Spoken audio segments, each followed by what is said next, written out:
Print receipt. Get your receipt. You're good to go. Thank you.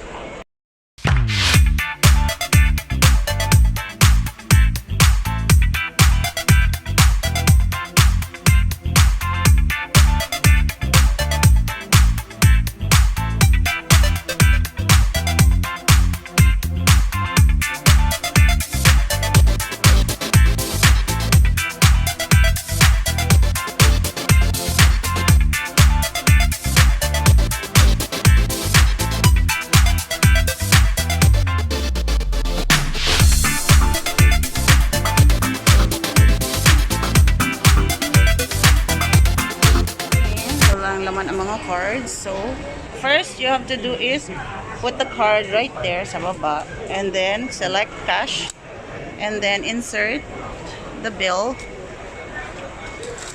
Ayun. And then, wait. Click confirm.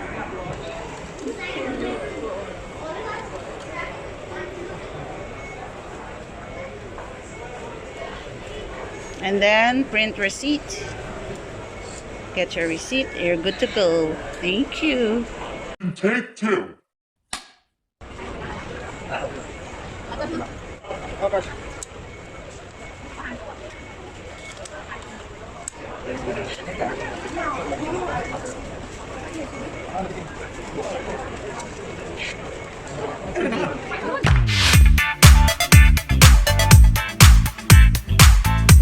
Ayan, top up muna sila kuya dahil kulang na yung laman ng kanilang EasyLink card.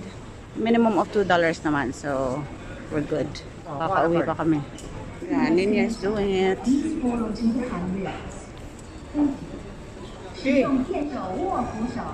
Okay.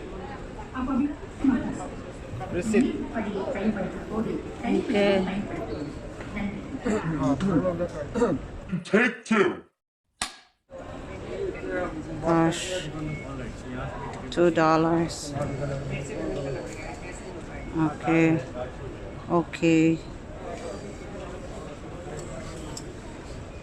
Please do not remove card.